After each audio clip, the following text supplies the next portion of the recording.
Thanksgiving Day, November 22, 2018. At a Safeway grocery store in Woodland Park, Colorado, 29-year-old flight instructor Kelsey Berreth was shopping with her 1-year-old daughter. The trip wasn't unusual.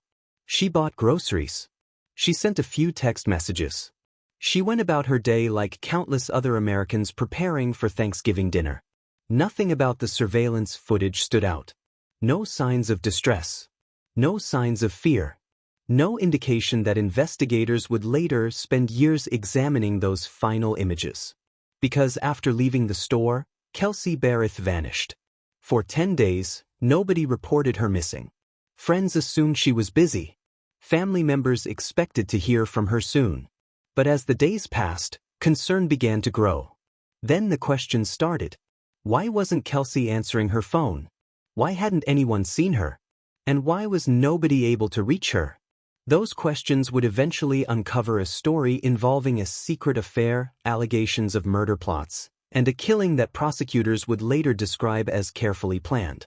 But before any of that happened, there was Kelsey. By 2018, Kelsey had built a life she was proud of. She worked as a flight instructor. She was raising her daughter. And she was engaged to Patrick Frazee. The two had been together for several years. They shared a child. They appeared to be building a future together. From the outside, they looked like a young family trying to make things work.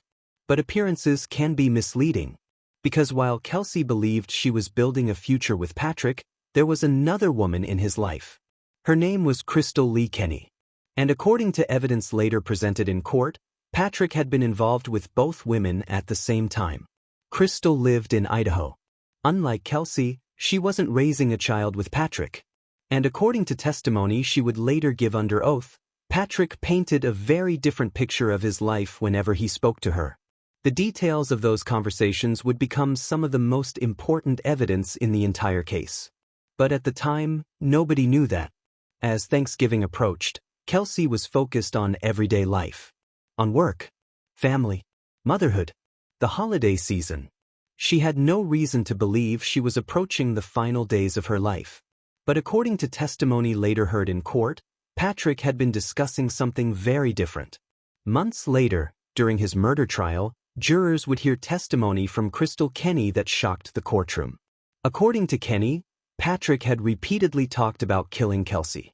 Not during a single conversation. Multiple conversations. Over a period of months. Kenny claimed he proposed different methods and repeatedly pressured her to help. According to her testimony, she never carried out those requests. The defense would later challenge her credibility. But prosecutors argued her testimony revealed something important. This wasn't a crime committed in the heat of the moment. It was a crime they believed had been planned. And if prosecutors were right, Thanksgiving Day wasn't the beginning of the story. It was the end of months of preparation.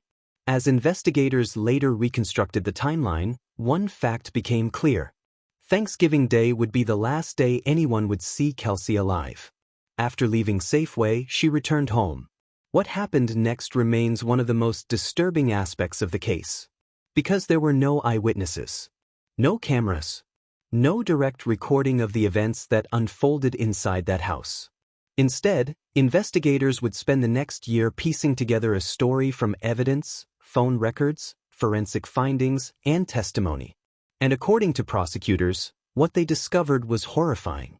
As investigators began examining Kelsey Berreth's disappearance, they quickly discovered that understanding Patrick Frazee meant understanding a second relationship. Her name was Crystal Lee Kenny. And according to testimony later presented in court, Patrick had spent years maintaining two very different lives. To Kelsey, he was a fiancé and the father of her child. To Crystal, he was a man who claimed to be trapped in a relationship he wanted to escape. As investigators dug deeper, they found themselves looking at a complicated triangle of relationships, conflicting stories, and hidden conversations. What exactly Patrick told each woman remains known only to those involved. But according to Crystal's testimony, he often portrayed himself as a victim. A man stuck in an unhappy situation. A man whose relationship with Kelsey was supposedly beyond repair. Whether those claims were true became irrelevant later. What mattered was how prosecutors believed Patrick used those narratives. According to the state's theory, he wasn't simply complaining about a difficult relationship. He was laying the groundwork for something far more sinister. Months before Kelsey disappeared, prosecutors alleged that Patrick had already begun discussing ways to kill her. Those allegations came primarily from Crystal Kenny. During the trial, she described a series of conversations that painted an increasingly disturbing picture. According to her testimony, Patrick repeatedly suggested that Kelsey needed to be removed from his life.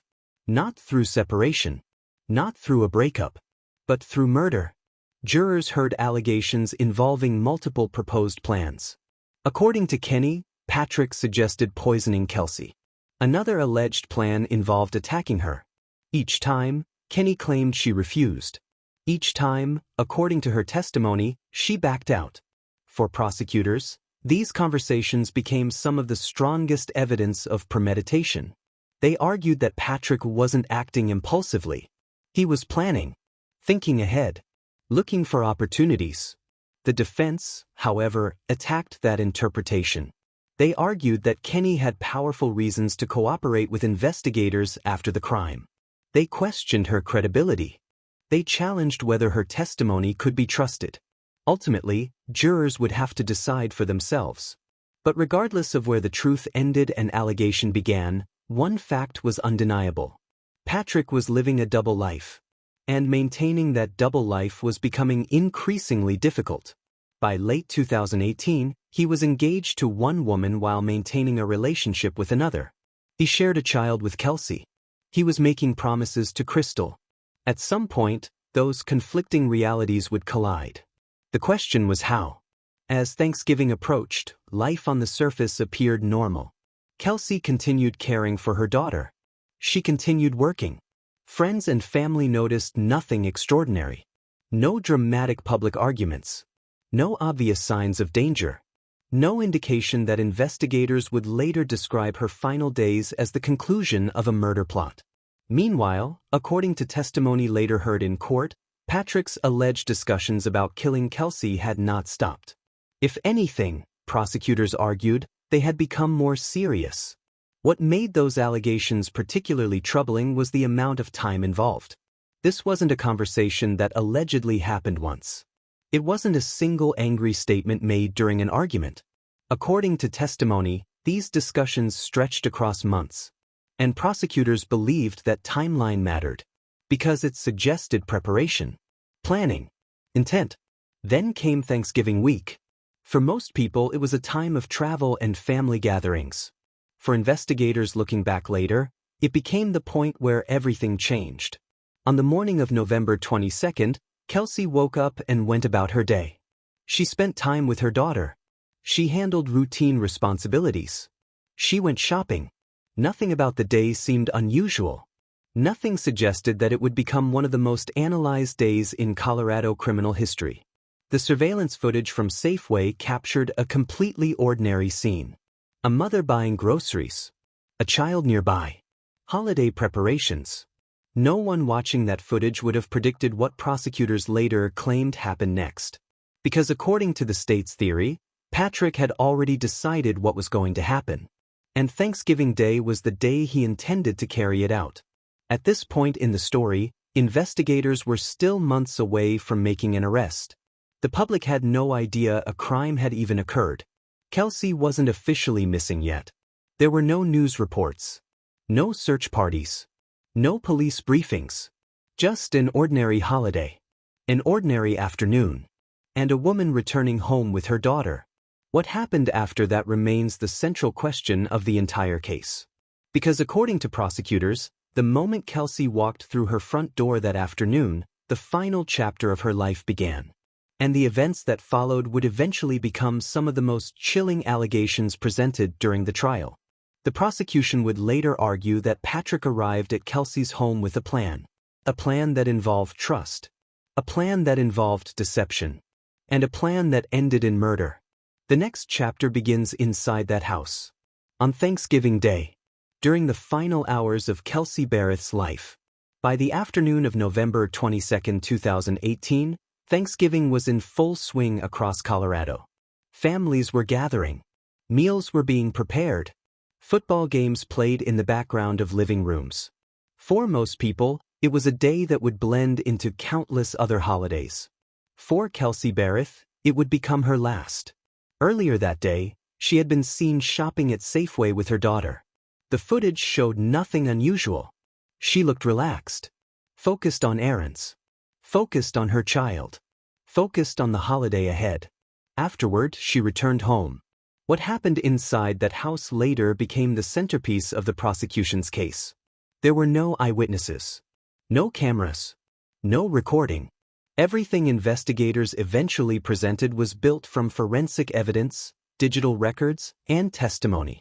According to testimony later given in court by Crystal Lee Kenny, Patrick Frazee described a plan involving a blindfold and scented candles. Jurors heard allegations that he convinced Kelsey to participate in what appeared to be a harmless game.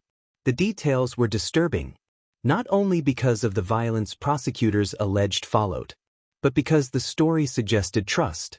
A person letting their guard down around someone they believed loved them. A person who had no reason to expect danger. According to the prosecution's theory, that trust was exploited. Prosecutors alleged that Patrick attacked Kelsey inside her home.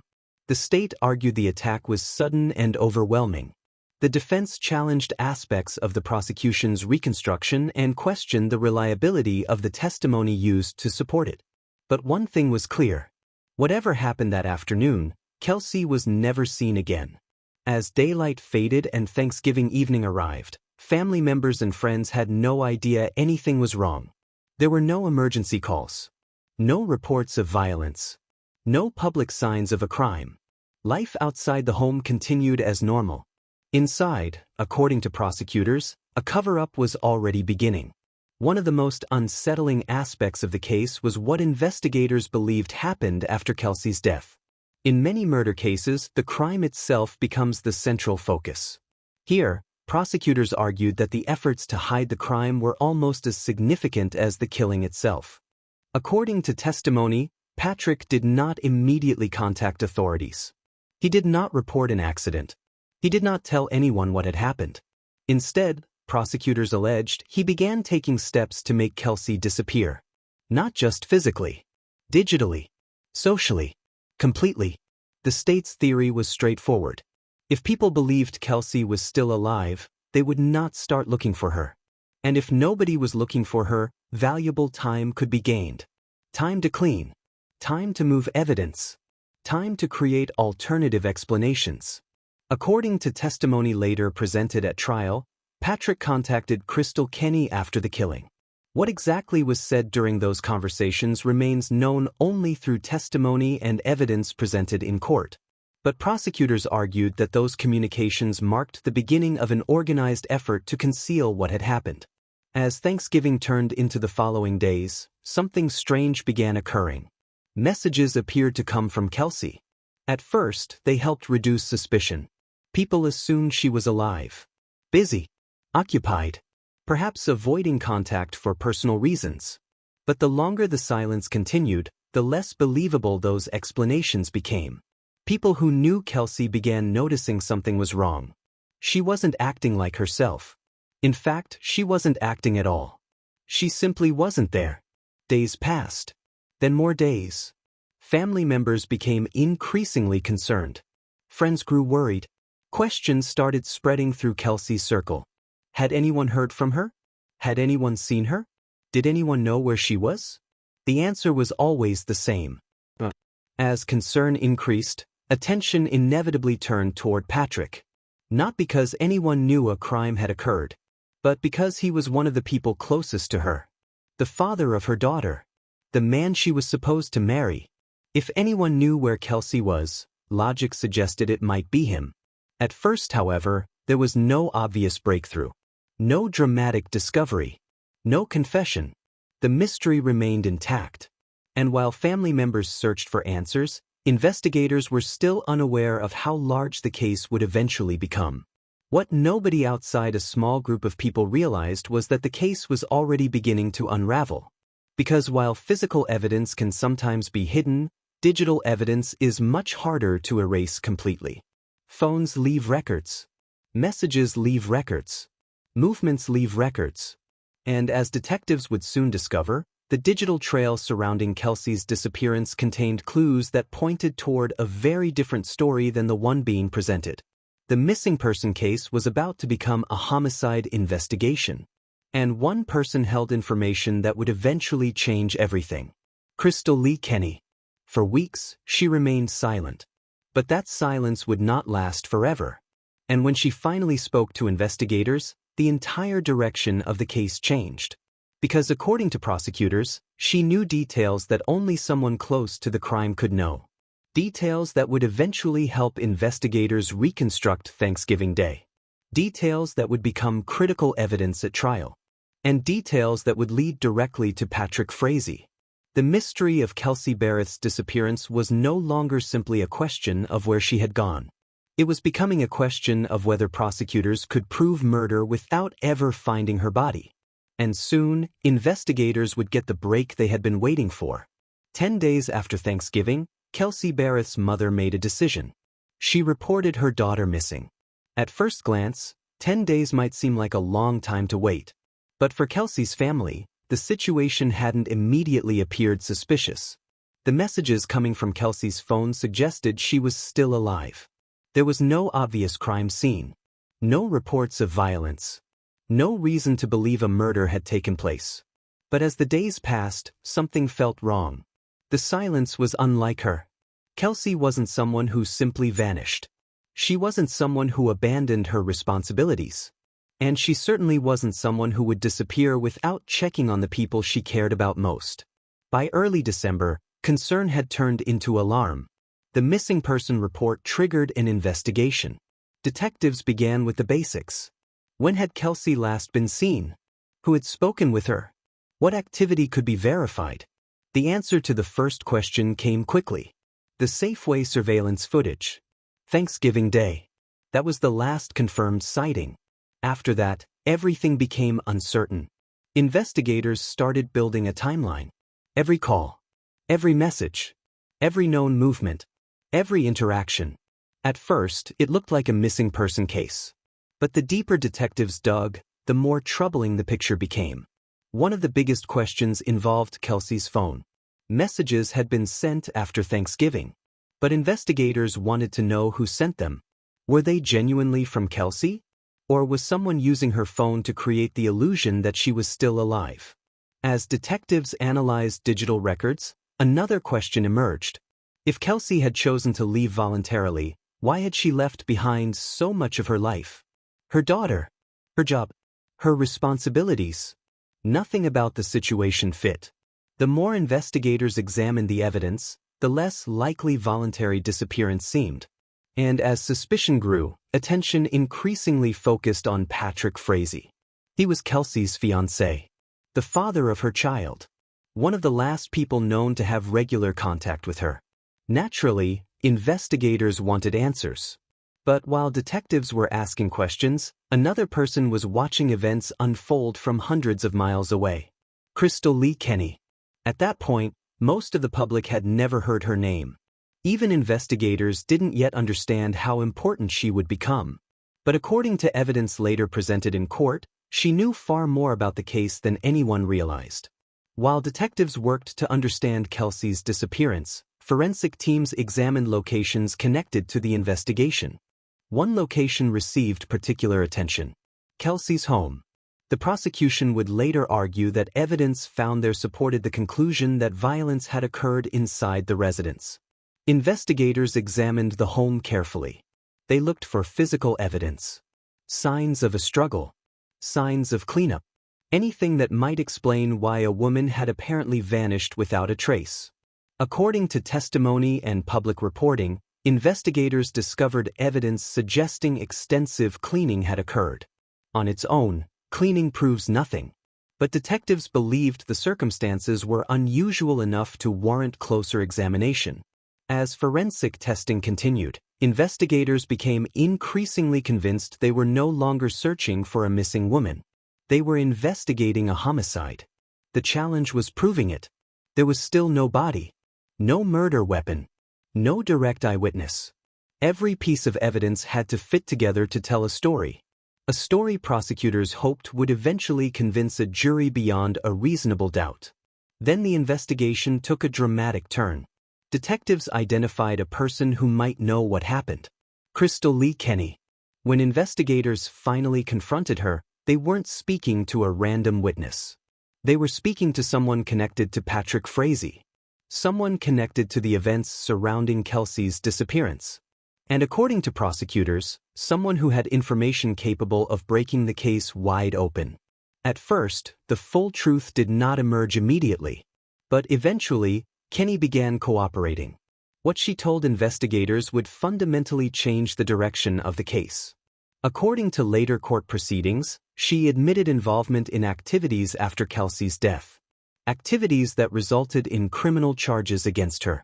In exchange for cooperation, prosecutors reached an agreement with her.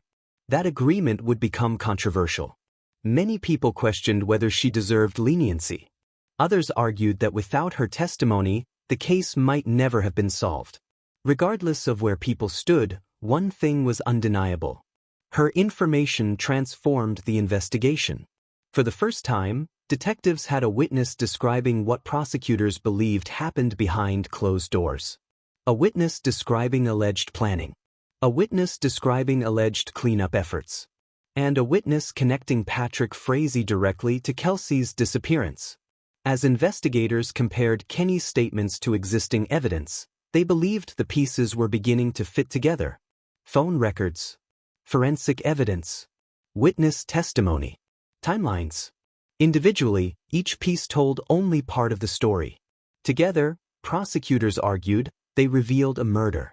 The investigation accelerated. Search warrants multiplied. Evidence was gathered. Witnesses were interviewed. And behind the scenes, prosecutors began preparing for a trial that many experts believed would be extraordinarily difficult. Because despite everything investigators had uncovered, one problem remained. Kelsey Berreth was still missing. No remains had been recovered. No definitive crime scene had been established in the traditional sense. And defense attorneys would inevitably argue that prosecutors were building a murder case without the most important piece of evidence: the victim. As detectives continued working, the public learned more about the case. News coverage expanded. Questions multiplied. How could someone disappear so completely? Could prosecutors really prove murder without finding a body? And if Kelsey had been killed, where was she? Those questions would dominate coverage of the case for months. But investigators believed they were getting closer. And soon, they would make a move that transformed the case from a missing person investigation into a murder prosecution. The arrest of Patrick Frazee was approaching. And with it came a courtroom battle that would determine whether the evidence was strong enough to secure a conviction. The next chapter begins with that arrest. And a prosecution built on the belief that even without a body, the truth could still be proven. On December 21, 2018, nearly a month after Kelsey Berreth disappeared, Patrick Frazee was arrested and charged with first-degree murder. For investigators, it was a major breakthrough. For prosecutors, it was the beginning of an even bigger challenge. Making an arrest was one thing. Winning a conviction was another, especially in a case like this. Because despite months of investigation, there was still one enormous problem. Kelsey Berreth's body had never been found. In most murder cases, prosecutors can present a victim's remains to establish cause of death. They can point to injuries, forensic evidence, autopsy findings. In this case, none of that existed. The prosecution would have to prove murder through circumstantial evidence. And while circumstantial evidence can be powerful, it often creates opportunities for reasonable doubt. The defense understood that. From the beginning, Patrick Frazee's attorneys attacked the prosecution's case on multiple fronts. No body. No murder weapon. No eyewitness to the killing. No confession. The defense argued that prosecutors were asking jurors to accept a theory rather than a proven fact. The prosecution saw things differently. They believed the evidence formed a clear and compelling picture. A picture that pointed to only one conclusion: that Kelsey Berreth had been murdered, and that Patrick Frazee was responsible. As the case moved toward trial, prosecutors assembled what they believed was a mountain of evidence. Phone records, digital evidence, forensic findings, witness testimony, surveillance footage, and perhaps most importantly, the testimony of Crystal Lee Kenny. When the trial began in October 2019, public interest was intense. News organizations packed the courtroom. Observers filled available seats. Many people wondered whether a jury could really convict someone of murder without a body. The answer would depend entirely on the evidence. One witness at a time. One piece of testimony at a time. The prosecution began building its timeline. Jurors learned about Kelsey, her life, her relationship with Patrick, her disappearance, the fact that nobody had seen or heard from her after Thanksgiving Day. Then came the evidence surrounding the alleged cover-up. Prosecutors argued that after Kelsey's death, extraordinary efforts were made to conceal what had happened. Digital evidence became a major part of that argument. Investigators presented records showing activity that they believed was inconsistent with a voluntary disappearance. Jurors heard about messages sent after Thanksgiving, messages that prosecutors argued were designed to create the illusion that Kelsey was still alive. The state also presented forensic evidence recovered during the investigation. According to prosecutors, the evidence supported their theory that violence had occurred inside Kelsey's home. The defense challenged those conclusions. They questioned the interpretation of the evidence. They argued that prosecutors were making assumptions. But the most dramatic moments of the trial were still to come. Because eventually, Crystal Lee Kenny took the witness stand. 4 days, jurors listened as she described her relationship with Patrick Frazee. They heard testimony about the affair, the secret conversations, and the alleged discussions about killing Kelsey. According to Kenny, Patrick had repeatedly proposed ways to murder his fiancée. She testified that he wanted Kelsey gone long before Thanksgiving Day. The courtroom listened as she described allegations of planning and preparation. Then her testimony moved to Thanksgiving itself. The details were disturbing, at times emotional, at times difficult to hear. According to her account, Patrick later described how Kelsey had been killed. The defense aggressively challenged her credibility, and they had obvious reasons to do so. Kenny had admitted participating in activities after Kelsey's death. She had accepted a plea agreement. The defense argued that jurors should be skeptical of her testimony. Prosecutors responded by pointing to evidence they believed corroborated her account. Evidence that existed independently of anything Kenny said.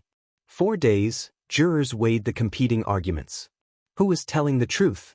How much weight should be given to Kenny's testimony? And most importantly, had the prosecution proven murder beyond a reasonable doubt? As the trial entered its final stage, both sides presented closing arguments. The prosecution argued that all of the evidence pointed in the same direction. Kelsey disappeared on Thanksgiving Day. She was never seen again. The physical evidence, the digital evidence, the witness testimony, the alleged cover-up. Taken together, prosecutors argued there was only one reasonable explanation. The defense urged jurors to focus on what was missing. No body, no murder weapon, no direct eyewitness. They argued that uncertainty remained, and where uncertainty exists, reasonable doubt exists. The decision now belonged to 12 jurors. After weeks of testimony, the case was finally in their hands. The future of Patrick Frazee would depend on what happened next. And for Kelsey's family, the verdict would determine whether justice had finally arrived. The jury left the courtroom to deliberate. The wait had begun. For nearly a year, investigators had worked to answer a single question. What happened to Kelsey Berreth? Now, in November 2019, that question rested in the hands of 12 jurors. The trial was over. The evidence had been presented. The arguments had been made. All that remained was the verdict. For Kelsey's family, the wait was agonizing. For prosecutors, months of work had come down to a single decision. For Patrick Frazee, everything was on the line. The jury began deliberating. Hours passed. Then more hours. Outside the courtroom, reporters waited for updates. Inside, jurors examined the evidence one final time. The testimony, The phone records. The forensic findings. The timeline prosecutors had spent weeks constructing. Everything was reviewed. Everything was debated. Eventually, the jury reached a decision. The courtroom filled. Family members took their seats. Attorneys prepared themselves. Patrick Frazee entered the room. Then the verdict was read. Guilty. Guilty of first-degree murder. Guilty of solicitation to commit murder. Guilty on multiple related charges. After nearly a year of questions, the jury had reached its conclusion. They believed the prosecution had proven its case. Despite the absence of a body. Despite the absence of a murder weapon. Despite the defense's arguments. The jury found Patrick Frazee responsible for Kelsey Berreth's death. For Kelsey's family, it was a moment filled with conflicting emotions. Relief. Grief. Justice. Plus. The conviction answered some questions. But not all of them. Because while the jury had determined who was responsible, one mystery remained unsolved. Where was Kelsey? That question had haunted the investigation from the beginning. And even after the verdict, it remained unanswered. Authorities believed they knew what happened. But they still could not bring her home. At sentencing, prosecutors described the crime as calculated and cruel. The court ultimately sentenced Patrick Frazee to life in prison without the possibility of parole, along with additional years for related offenses. From a legal standpoint, the case was over. From a human standpoint, it wasn't. For Kelsey's loved ones, there would always be an empty space. A daughter. A mother. A friend. A woman whose future ended on Thanksgiving Day 2018. As news of the conviction spread, the case attracted national attention. Legal experts discussed it as one of the most significant no-body murder prosecutions in recent American history. Many wondered how prosecutors had succeeded. The answer wasn't a single piece of evidence. It was the cumulative weight of everything investigators uncovered. The testimony. The digital trail. The forensic evidence. The alleged cover-up. Taken together, jurors concluded that the evidence pointed to murder. And that Patrick Frazee was responsible. Yet even today, years after the verdict, one aspect of the case continues to stand out. Kelsey Berreth's body has never been found. Some mysteries were solved. Others remain. For investigators, the case demonstrated that justice can still be achieved even when critical evidence is missing. For prosecutors, it showed that circumstantial evidence can be powerful when viewed as a whole. But for Kelsey's family, the case was never about legal principles. It was about a person. A woman who loved flying. A woman devoted to her daughter. A woman who expected to spend Thanksgiving preparing for the future. Instead, Thanksgiving became the final day of her life. And that reality continues to define the story. When people remember this case, they often focus on the crime, the investigation, the trial, the mystery. But those events are only part of the story. At its heart, this is the story of Kelsey Berreth. A flight instructor. A mother. A daughter. A woman whose life ended far too soon. The legal case may be closed. The conviction may stand. But the search for answers continues. Because somewhere, one final piece of the story is still missing. And until that piece is found, the disappearance of Kelsey Berreth will remain one of the most haunting cases in modern American true crime.